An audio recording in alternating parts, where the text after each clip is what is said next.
Muy buenas para todos y todas. Es para mí un placer poder compartir este vermut de nanociencia desde Argentina. Mi nombre es Cintia Belén Contreras y les traigo esta charla que se denomina Creación de nanosistemas inteligentes. Elige tu propia nanoaventura. Permítanme comentarles que trabajo en el Instituto de Nanosistemas que se encuentra en la Universidad Nacional de San Martín, la cual está ubicada en este campus muy lindo en la provincia de Buenos Aires, en Argentina. Sin embargo, quiero eh, destacar, porque probablemente no suene como una bonaerense, que provengo de la provincia de Córdoba, la cual se encuentra en el centro de nuestro país, o el corazón de mi país, como me gusta decir a mí.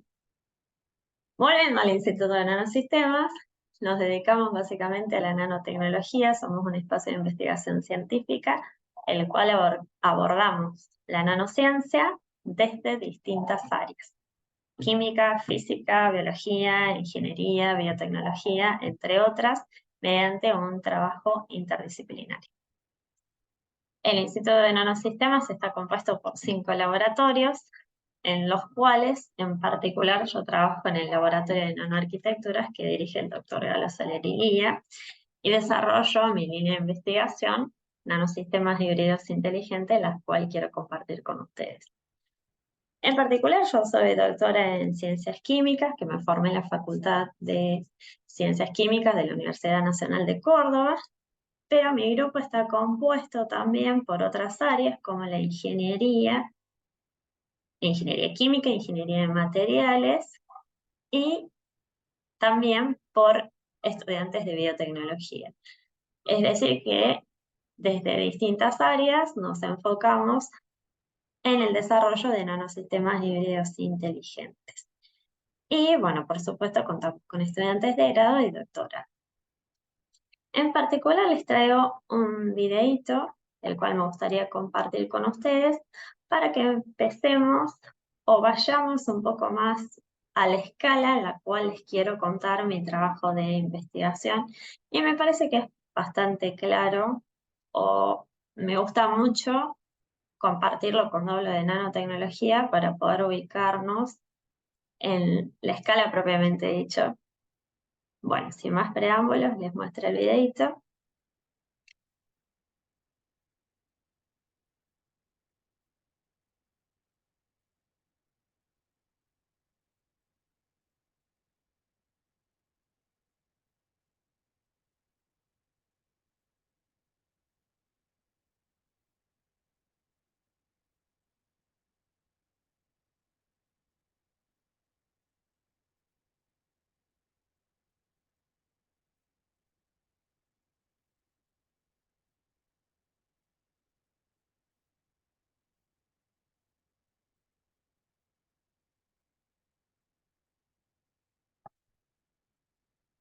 Bien, ¿por qué me gusta o por qué me gusta compartir este videito y por qué lo traigo acá? Porque hasta hace unos años estábamos familiarizados o muy acostumbrados a trabajar con materiales en la escala, en la macroescala, que son los materiales que podemos ver, que podemos tocar. Sin embargo, después fuimos avanzando o yendo más abajo, más en la profundidad de estos materiales en la monoescala, en la macroescala, perdón, llegando a la microescala, y con el avance de la tecnología, de la ciencia y de las distintas microscopías que se desarrollaron, podemos llegar hacia el nanómetro. El nanómetro es la 1.000.000.000ª parte de metro. Por ejemplo, un cabello, que es algo que nosotros podemos ver, podemos tocar, es una fibra muy finita, está compuesto por 100.000 nanómetros. Y a la nueva escala básicamente se llegó por la curiosidad, por la intriga, por saber qué había más allá, qué había más al fondo. Hay un científico precursor o fundador, por así decirles, de la nanotecnología, que es Richard Feynman, que decía: ¿qué pasaría si podemos ir más allá? ¿Qué pasaría si podemos ver más? Esta intriga, esta curiosidad fue la que nos permitió llegar a la nanoescala y trabajar y descubrir con este nuevo nanomundo. Si pensamos en una nanopartícula, cuánto mide una nanopartícula, cómo sería una nanopartícula tiene la misma relación a la pelota de fútbol que la pelota de fútbol tiene a nuestro planeta Tierra. Es decir, que estamos trabajando con cosas muy, muy pequeñas y en esta escala los materiales pueden comportarse de un modo diferente. ¿A qué me refiero con esto? En esta imagen les presento en ambas fotos al material oro. Si nosotros pensamos en el oro, pensamos en algo dorado, algo brilloso, algo hermoso como esta Copa del Mundo, pero si estamos en la nanoescala, acá les presento en este vialcito nanopartículas de oro de un tamaño de 15 nanómetros, ese color ya cambia, deja de ser este dorado brilloso y pasa a ser esta tonalidad rojiza. Y a eso me refiero con que en esta escala la materia puede comportarse de un modo diferente. Es decir, que estos nanomateriales o estos nanosistemas se encuentran comprendidos en la escala entre 1 y más o menos 500 nanómetros, de acuerdo a qué trabajos estemos leyendo, esto puede ser un poquito más, un poquito menos. Y para obtener este tipo de nanomateriales o nanosistemas, desde la síntesis química procedemos a utilizar dos grandes metodologías. Una metodología se denomina hacia abajo, es decir, que tengo un macromaterial al cual lo voy a ir fragmentando en distintos pedacitos, como si tuviera una pelota de tergopol que lo voy partiendo en pedacitos, hasta obtener el nanomaterial. Y por otro lado, podemos diferenciar de la metodología hacia arriba, en la cual partimos de átomos, de moléculas, los combinamos mediante la síntesis química y obtenemos estos nanomateriales en la nanoescala. En particular, en mi línea de investigación nos dedicamos a desarrollar materiales inteligentes. Y como material inteligente nos estamos refiriendo a cierto material que frente a un estímulo externo detecta este estímulo y presenta un cambio, ya sea un cambio físico o un cambio químico. Y me gusta introducir los materiales inteligentes con esta etiqueta de una cerveza conocida en Argentina que no auspicia mi charla, pero que está muy buena como ejemplo, la cual esta etiqueta tiene esta especie de indicador que frente a la temperatura, que en este caso sería el estímulo externo, detecta esa temperatura y cuando llego a estar fría, estar óptima para ser bebida, presenta un cambio de color a raíz de ese estímulo, indicándole al consumidor, a la consumidora que está joya para ser bebida. Este tipo de materiales es que los que nos referimos cuando hablamos de material inteligente. Sin embargo, además de encontrarlos en el campo de los envases o de las etiquetas, como este otro ejemplo que tenemos acá, los podemos encontrar en un montón de campos y en un montón de productos que están actualmente en el mercado, como por ejemplo en la industria textil, en energía y en el transporte de principios activos, ya sea para el agro o para lo que se conoce como nanomedicina. En particular, en mi grupo de investigación dijimos que nos dedicamos a realizar y a sintetizar nanosistemas híbridos inteligentes. ¿Qué me refiero con esto?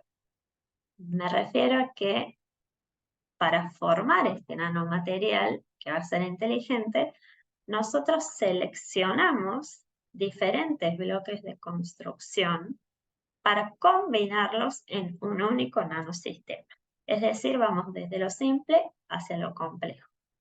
Y por lo general trabajamos con bloques inorgánicos, como por ejemplo nanopartículas de óxidos, combinándolas con polímeros que van a ser aquellos que van a responder al estímulo externo, es decir, un polímero responsivo a, por ejemplo, temperatura, pH, etc. Combinándolos en un único nanosistema. Como utilizamos materiales orgánicos e inorgánicos, nuestros nanosistemas reciben el nombre de híbrido, es decir, tiene dos bloques de construcción de distinta naturaleza. Para hacer este tipo de nanosistemas, utilizamos una estrategia sintética que se conoce como modificación superficial. Partimos de esta superficie inorgánica, que dijimos que puede ser una nanopartícula, a la cual le vamos a injertar en su superficie el agente funcional, que será, por ejemplo, un grupo funcional o el polímero responsivo al estímulo externo. Y eso podemos hacerlo por dos vías. Por una vía física, donde no hay enlace covalente entre el agente funcional y el nanosistema. Es una interacción débil, por así decirles, mientras que por la otra vía es una vía química en la cual efectivamente hay una interacción fuerte entre el agente funcional y la superficie porque se produce un enlace covalente entre ellos. Estos nanosistemas, les comenté hace un ratito, que encuentran aplicación y que los encontramos en distintos campos. Y eso es factible porque a la hora de diseñarlos o de sintetizarlos, podemos seleccionar los bloques de construcción que querramos de manera tal que respondan a distintos estímulos, como por ejemplo magnéticos, irradiación UV, eléctrico, activación con ultrasonido o el térmico que les comenté hace un ratito. Y por eso es que encuentran o que los encontramos en distintos tipos de materiales o de industrias, por así decirles. En particular, les quiero comentar un trabajo que hicimos hace unos años con Jazmín Penelas cuando ella estaba haciendo su doctorado y en colaboración con otros investigadores, el cual sintetizamos un nanosistema inteligente compuesto por 3 bloques de construcción. Un núcleo, que es una nanopartícula de oro, el cual se modificó su superficie con una capa de sílica de manera tal de obtener partículas núcleo cáscara. Esa capa de sílica le brinda estabilidad a las partículas de oro para que las mismas se mantengan estables en suspensión y que no se formen agregados entre ellos y en lugar de tener una partícula de 15 nanómetros tengamos un agregado más grande.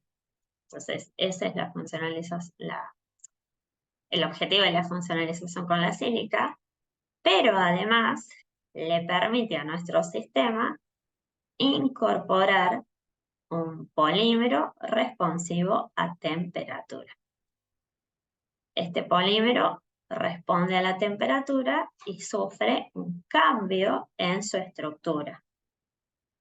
Es decir, pasa de estar estirado a estar contraído, ovillado y por lo tanto cambia su tamaño. Básicamente lo que nosotros demostramos fue que radiando con LED o con una luz verde a estos nanosistemas, la nanopartícula de oro absorbe esa radiación y actúa como nanofuente de temperatura. Ese calentamiento llega o se traduce al polímero, que dijimos que frente a ese calentamiento sufre un cambio de tamaño y al contraerse el polímero pudimos observar una disminución en el tamaño de nuestros nanomateriales inteligentes. Y por ejemplo, esto es muy importante dado que nos permitiría tener un control de cuando este polímero está estirado o o cerradito o contraído, y por ende, si nosotros tuviésemos en el polímero algún principio activo metido ahí en el medio, podríamos liberarlo a voluntad usando como una especie de control remoto la temperatura y la irradiación con un LED verde. A lo largo de mi investigación, básicamente nos enfocamos, o me enfoqué en el desarrollo de una plataforma de nuevos nanosistemas híbridos inteligentes, como les conté anteriormente, que sean programables según los requerimientos de la aplicación final. Y en particular les quiero comentar rápidamente 3 ejemplos. De ahora en más, a los nanosistemas híbridos inteligentes, por su abreviatura los voy a denominar NHI. El primer ejemplo que les quiero contar son NHI de referencial. Segundo ejemplo, bueno, se escucha mi perro de fondo, son NHI para piezoeléctricos. Y el último ejemplo, NHI para películas delgadas. Comenzando por el primero, les comenté que son los NHI de respuesta dual.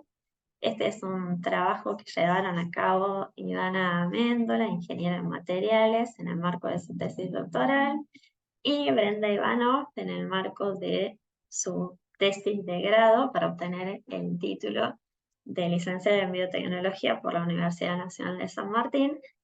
Y bueno, Brenda se recibió a principios de abril.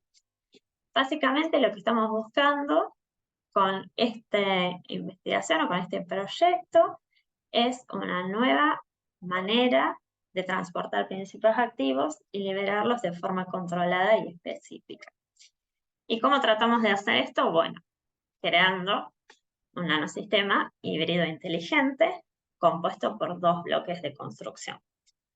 Partimos de un núcleo, que es una nanopartícula de sílica, una nanopartícula inorgánica, la cual se funcionaliza, se le agrega una capa de un polímero responsivo. En este caso, el polímero responsivo va a estar compuesto por 2 bloques de construcción. Uno que responda a la temperatura y otro que responda al pH.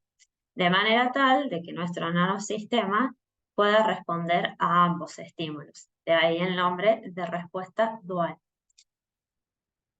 A su vez, el polímero se sintetiza de manera, la capa orgánica del polímero se sintetiza de manera tal de tener una red entrecruzada y porosa, la cual nos va a permitir albergar en su interior principios activos.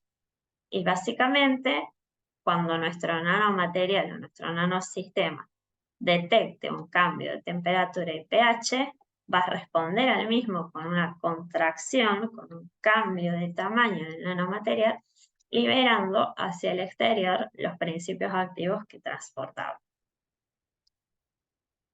Para obtener esto, en el labo lo que hacemos básicamente es una síntesis química. Primero sintetizamos la nanopartícula de sílica, la sintetizamos, la purificamos y la caracterizamos. Y segundo, a esa nanopartícula de sílica le agregamos la capa del microgel, de esta red entrecruzada que tiene poros en el medio, mediante una reacción irradiada con luz UV, que es esta que les estoy mostrando acá en el video. Para obtener el microgel de respuesta a los 2 estímulos, utilizamos el bloque para que responda a la temperatura, que se conoce como N-isopropilacrilamida, es esta molécula que está acá. Tiene una temperatura de transición de 32 grados centígrados aproximadamente. ¿Esto qué nos quiere decir? Que por debajo de los 32 grados centígrados va a prevalecer la interacción entre el polímero y el solvente. Por lo tanto, el polímero va a estar hidratado, estirado, mientras que al sobrepasar la temperatura de los 32 grados centígrados, esas interacciones ya no son tan fuertes, y las que son más fuertes son las interacciones entre las cadenas del polímero. Por lo tanto, este tiende a volverse, por así decirles, un poco más hidrofóbico, se ovilla, se cierra, se contrae y por lo tanto, diríamos entre comillas, tiende a deshidratarse o volverse más hidrofóbico y se refleja esto en un cambio de tamaño como el que les comenté hace un ratito. Y por el otro lado, para la respuesta al pH tenemos los monómeros ácido acrílico, que es este que está acá, y el hidroxietilmetacrilato, que es esta molécula que está acá abajo. El ácido acrílico básicamente es un ácido, por debajo de 4,3 se encuentra como ácido propiamente dicho y por encima de este pH se encuentra formando un anión. Y eso es lo que da la pH respuesta. Es decir, que combinando la partícula de sílica y el microgel compuesto por estos bloques de construcción, obtenemos nuestros nanosistemas inteligentes y si les sacamos una fotito con un microscopio, se ven de este estilo. En esta primera imagen vemos las nanopartículas de sílica sin el polímero y en las otras tres vemos distintos nanosistemas esto por supuesto se hacen varias síntesis de injerto de microgel, se varía la composición de cada uno de los monómeros y acá les muestro estos tres ejemplos de distintas síntesis donde claramente se ve que los nanosistemas tienen esta estructura núcleo-cáscara, donde se ve el núcleo de la sílica y la capa orgánica del polímero. ¿Qué hacemos con estos materiales?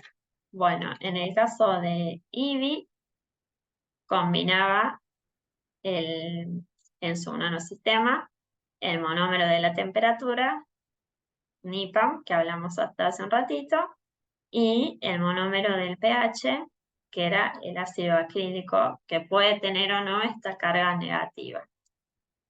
Y lo que hizo IBI fue probar la carga de colorantes, uno con carga positiva y uno con carga negativa. Con carga positiva tenemos esta molécula que está acá, que se llama rodamina B, y con carga negativa, la otra molécula que está acá, que se llama sulforrodamina B.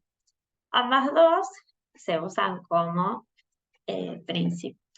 principios activos modelos, son colorantes, que al ser colorantes los podemos detectar fácilmente por técnicas que se conocen como técnicas de UV visible.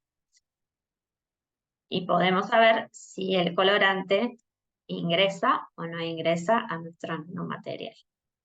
Cuando hicimos esa prueba, lo que observamos fue que la sonda o el colorante que tiene una carga positiva ingresa a nuestro nanomaterial, mientras que la sonda negativa no ingresa a nuestro material. No puede ingresar básicamente porque este monómero tiene una carga negativa al pH de carga, que es un pH neutro, o sea, pH 7, y al estar los dos con carga negativa, se repelen. De esta manera, nosotros comprobamos que en nuestro nanosistema hay una carga selectiva por interacción electrostática, es decir, positivo con negativo se atraen, negativo con negativo se repelen y se expulsan. De esta manera entonces demostramos que podríamos incorporar en nuestros nanosistemas cualquier principio activo que tenga una carga positiva. Y así fue como hicimos la carga o el estudio tanto de la carga y la liberación de doxorubicina, que posee una carga positiva y que es un fármaco quimioterapéutico. De esta manera, nosotros comprobamos no solo que la doxorubicina ingresaba en nuestro nanosistema, sino también de que se estaba liberando solo al detectar el pH y la temperatura. Por otro lado, en el caso de Ivy, cuando hizo su tesis de grado, los sistemas que ella trabajaba combinaban el NIPAM, que ya hablamos bastante de él, con el hidroximetacrilato. En este caso, el hidroximetacrilato tiene una respuesta al pH, sin embargo, no tiene esta carga negativa por desprotonación que se observaba en el caso del ácido acrílico. Entonces, en este caso, estamos teniendo un sistema neutro, lo cual nos permitió cargar dos tipos de principios activos. Por una parte, cargamos en el sistema un principio activo neutro y altamente hidrofóbico, que es el paclitaxel, el cual es otro agente quimioterapéutico. Y también demostramos que la liberación es controlada bajo los estímulos pH y temperatura. Y por otra parte, cargamos este otro tipo de moléculas que está acá, que se llama lacto N-neotrasa, que lo voy a denominar LNT. Este LNT es un inhibidor de galectina 1. Esta parte del trabajo es un proyecto en conjunto que realizamos con el doctor Alejandro Cagnoni y el doctor Gabriel Rabinovich, que pertenecen al IBIME de CONICET acá en Argentina, el cual con Ale tenemos este proyecto que se denomina Nanogal, que ha sido premiado en la edición anterior del premio Merck CONICET para proyectos innovadores en ciencias de la salud. Básicamente nosotros lo que estudiamos fue incorporar en nuestro nanosistema este LNT que les dije que era un inhibidor de galectina 1. ¿Y quién es galectina 1? Bueno, es una proteína que Ale con Gaby demostraron que se sobreexpresa en el microambiente tumoral. Por lo tanto, usamos como blanco terapéutico para inhibir el crecimiento tumoral, de manera tal de liberar esta LNT a voluntad, o sea, bajo los estímulos de temperatura y pH, en el microambiente tumoral, bloqueando la acción de la galectina.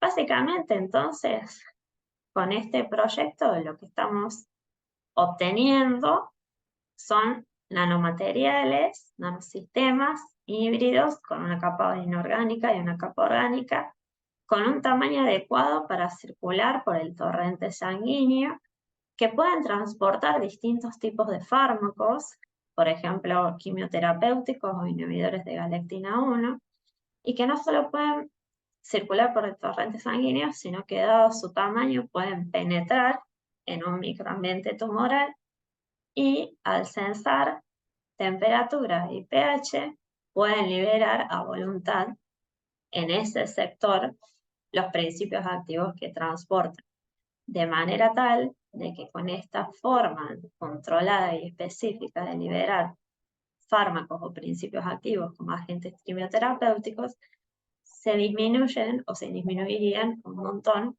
los efectos secundarios que ya conocemos que estos producen, como por ejemplo la pérdida de peso, la pérdida de cabello, etc.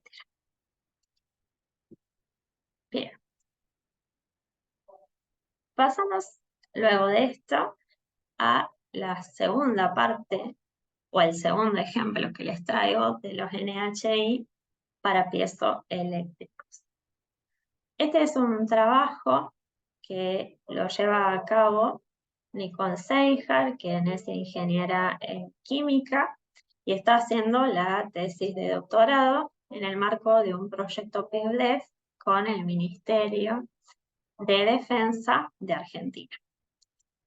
Básicamente lo que estamos buscando en este proyecto es desarrollar un material que sea una película delgada, flexible y que pueda ser incorporada, por ejemplo, en una rodillera, en una codera o en una plantilla de la indumentaria de un combatiente y que frente al movimiento, esa fuerza que se ejerce sobre ese material genere energía, la cual debería ser almacenada en una batería, y esta va a ser utilizada para alimentar dispositivos como por ejemplo un telecomunicador o un GPS. Esto está pensado para una situación de aislamiento en la cual no contamos con otras fuentes de energía, como por ejemplo la Antártida acá en Argentina, que bueno, no hay mucho sol eh, y es muy difícil contar con otras fuentes de energía.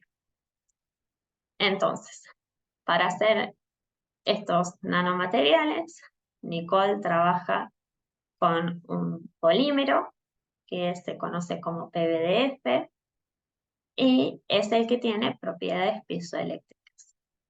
Este polímero posee 3 fases cristalinas, alfa, beta y gamma, siendo la que tiene las propiedades piezoeléctricas la fase beta. Por propiedad piezoeléctrica me refiero a que al aplicarle la presión va a generar energía.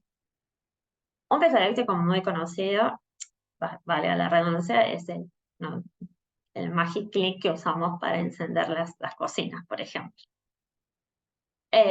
Bueno, entonces, para obtener esta película, Nicole utiliza este PVDF y lo combina con distintos tipos de nanopartículas. Y se procesa el material por diferentes metodologías. Una metodología que se llama casting, otra que se llama spin coating y otra que se llama una pseudo impresión 3D de tintas. De estas 2 primeras ya les voy a contar en más detalle. Básicamente es un proyecto en etapas en el cual primero hacemos el diseño de la síntesis, se caracteriza para ver cuáles de estas fases tenemos. Se puede hacer una caracterización química que me permite identificar la estructura de mi polímero, se evalúan las propiedades piezoeléctricas y, bueno, dependiendo cómo van esos resultados, uno vuelve a la etapa anterior o sigue avanzando en la etapa. Algo interesante de contar es que para la impresión 3D hicimos esta impresora en colaboración con una startup que está en la Universidad Nacional de San Martín, que es Texi, con la cual creamos esta impresora de símil tintas, me gusta decirle a mí. Básicamente es similar a una impresora 3D convencional que seguramente habrán visto alguna vez, esta que me funde un polímero y me sintetiza un material. En este caso, en lugar de fundir el polímero, nosotros contamos con esta jeringa en la cual se coloca una suspensión viscosa del polímero con las nanopartículas y se realiza la impresión sobre la plataforma que posee la impresora 3D. Bien, les cuento un poquito más acerca de estas 2 metodologías, que son las que Nicole les dedicó más tiempo y hasta ahora ha avanzado un montón en su trabajo con eso. La primera les comenté que era el casting convencional. Hacer un casting significa que voy a preparar una solución de mi polímero con las nanopartículas, lo vuelco sobre un molde, dejo que se evapore el solvente y se forma una película delgada. Quizás sería algo similar a hacer una pseudo gelatina, más o menos por ahí. Y las materiales que obtenemos, las películas que obtenemos son de este estilo, son películas pseudo transparentes, delgadas, flexibles, lo cual está muy bueno si uno piensa en la aplicación final que quisiéramos ponerlo en una rodillera o una codera. Y por otra parte, tenemos este otro equipo, no es una olla de cocina, sino que es un spin coating. Hacer un spin coating significa que voy a tener mi agente de donde quiero que se forme mi película, es decir, una cápsula. Le voy a depositar una gota de la suspensión del polímero con las nanopartículas y esta plataforma posee la capacidad de girar radialmente esa velocidad descontrolada y produce que se evapore el solvente, obteniendo películas de este estilo. En el caso del spin coating, las películas son más finas, son más delgadas que en este otro caso, por lo cual muchas veces, en lugar de hacer una sola capa, se hace un depósito de varias capas consecutivas. Y básicamente, esas películas son las que luego se estudian para ver si tiene esta propiedad de piezoelectricidad, es decir, si cuando frente a una acción, que por ejemplo podría ser una acción mecánica, como presionarla con el dedo, si se genera cierta cantidad de energía o no. Tenemos varios dispositivos en los cuales también tenemos este otro, que es una plaquita de cobre, se forma una especie de sándwich de la placa de cobre con la película, otra placa de cobre, y se realiza el estudio de las propiedades piezoeléctricas.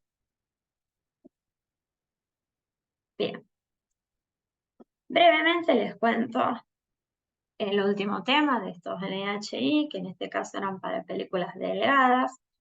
Este proyecto empezó hace unos añitos atrás, cuando un estudiante de la Universidad Federal de Río Grande do Sul nos vino a visitar al Instituto de Nanosistemas y estuvimos haciendo un proyecto de verano, también en colaboración con Priscila, quien es un estudiante de doctorado del grupo de nanoarquitecturas. Y actualmente los estudiantes de grado de biotecnología, Santi y Guido, empiezan a trabajar en el proyecto, y también Juana, que es una estudiante de biología de la UBA. Básicamente lo que buscamos en este proyecto, o el objetivo, es obtener una película delgada que sea mesoporosa, o sea que tenga poros, y que esos poros, si están abiertos o cerrados, que sea controlado por un polímero responsivo. Es decir, que buscamos tener un poro funcional e inteligente, y que a su vez esos poros sean más grandes de los que actualmente se obtienen cuando uno sintetiza este tipo de películas. O sea que básicamente el poro debería tener el polímero, un polímero que responda a un estímulo externo, y que al responder a este estímulo externo permita la apertura o el cierre del poro. Para hacer esto, básicamente lo que primero hacemos es la síntesis del polímero, que va a actuar como molde para formar esos poros, y que a su vez va a ser el que debería permitirnos la apertura y el cierre.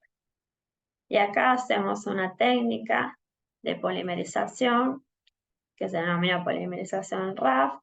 Básicamente obtenemos un polímero que es una cadena compuesta por dos bloques, un bloque hidrofóbico, que es el estireno, es esta molécula que está acá, y un bloque hidrofílico, que es el polímero que les había contado anteriormente, el LIPA, que responde a la temperatura.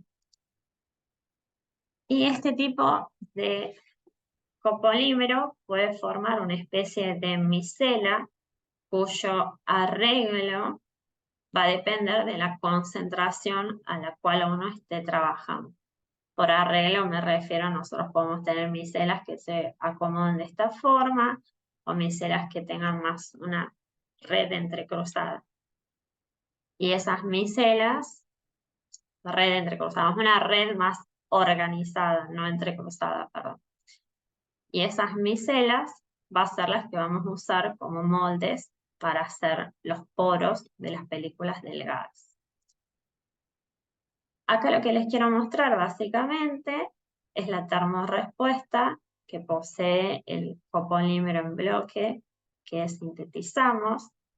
Les recuerdo que cuando nosotros estamos por debajo de la temperatura de transición del LIPA, este se encuentra estirado, como lo vemos acá en esta suspensión acuosa, mientras que si calentamos esa suspensión acuosa y vamos por encima de la temperatura de transición del LIPA, este se ovilla, se contrae, y fíjense que la suspensión ahora ya no es más translúcida, sino que es más opaca. Esto es lo que nos permite a nosotros corroborar que efectivamente nuestro copolímero tiene una termorrespuesta.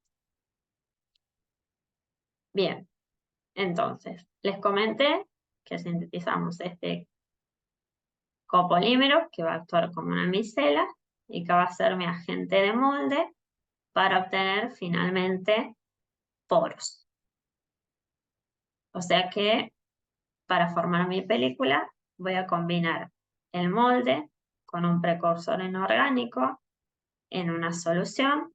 Voy a hacer un proceso que se conoce como método Sol-Gel, donde hay una evaporación, auto y conensamblado, y voy a obtener inicialmente esta estructura híbrida, porosa, la cual en este momento el precursor inorgánico crece sobre las micelas que se forman de acuerdo a la concentración en la cual esté trabajando mi agente de molde. Esa fase híbrida, lo que hicimos para ver si efectivamente, si efectivamente los poros eran más grandes, fue remover el molde y obtener el material mesoporoso. Pero les recuerdo que la idea sería no remover el molde para poder controlar la apertura y el cierre de los poros con el estímulo externo que sería la temperatura. Como agente de molde, entonces, utilizamos nuestro copolímero en bloque y como precursor inorgánico usamos esta molécula que está acá, que es un precursor de sílice. Para sintetizar las películas, utilizamos la técnica de spin coating, similar a la que les conté recién con Nicole, en la cual uno pone un vidriecito, se deposita una gota de esta solución diluida y se coloca a girar radialmente eso de manera tal de que se evapore el solvente y se produzca el material mesoporoso. En ese momento, cuando vino Giovanna, todavía no contábamos con el spin coater en nuestro laboratorio, entonces trabajamos con la gente de Texi para diseñar este soporte, el cual fue adherido. Esto rojo que está acá es una licuadora. Entonces, básicamente, diseñamos este soporte que se sumó a una licuadora y se sintetizó por el método del spin coating. O sea, la velocidad de giro de la licuadora era lo que nos permitía producir nuestro material mesoporoso. Y lo que obtuvimos es estas imágenes, estas fotos obtenidas por micrografía que están acá, donde efectivamente lo que nosotros vimos fue que al sacar el agente de molde, efectivamente se obtiene una estructura porosa con tamaños de poro que son más grandes a los que normalmente se obtienen por esta metodología. Acá en este otro panel lo que les presento es una micrografía de una película que ha sido sintetizada por el método convencional. La estructura o la organización de los poros, por supuesto, es mucho más ordenada y el tamaño más uniforme. Sin embargo, nuestros resultados son muy promisorios, dado que obtenemos estos, si bien no tenemos una estructura tan controlada en la organización de los poros, los mismos son bastante más grandes, por los cuales el primer objetivo ha sido completamente alcanzado. Asimismo, en estas figuras que están acá abajo, les muestro cuando uno agrega una gota de agua en la superficie, en la cual podemos ver que en el caso de nuestras películas, al tener estos poros más grandes, el agua puede incorporarse mejor, por lo tanto, la gota está como más expandida. De esta manera, entonces, demostramos que se pueden obtener películas mesoporosas con tamaños de poro más grandes y actualmente entran estos tres estudiantes de grado que les comenté, están optimizando los procesos, ahora sí, trabajando con un spin coating y no con una licuadora, para obtener una estructura más controlada y a su vez para dejar, o sea, para obtener esta misma estructura, dejando el agente de moldeo en el momento de la síntesis y estudiar la apertura y el cierre del poro con el estímulo externo, que sería la temperatura. Bien, A modo de resumen, básicamente, lo que les intenté comentar o transmitir es cómo trabajamos en nuestro instituto, en particular en mi grupo o en mi línea de investigación de nanosistemas híbridos inteligentes, para obtener nanosistemas que respondan a estímulos externos, combinando diferentes bloques de construcción, los cuales se seleccionan de acuerdo efectivamente a lo que uno quiera hacer, lo que uno quiera transportar, como por ejemplo en el caso de IBI y BREN, que de acuerdo al monómero que seleccionábamos, podíamos transportar distintos principios activos, o de acuerdo a si lo que deseo es formar películas, bueno, voy a tener que seleccionar otro tipo de bloques de construcción. O sea que básicamente lo que hacemos es mirar la aplicación final de lo que nosotros queremos diseñar y obtener y aplicar, y seleccionar o diseñar nuestro sistema en base a eso. O sea que básicamente lo que hacemos es una especie de Lego química en la cual vamos seleccionando cositas y acomodándolas de manera tal de que sean funcionales y en este caso en particular de que sean inteligentes.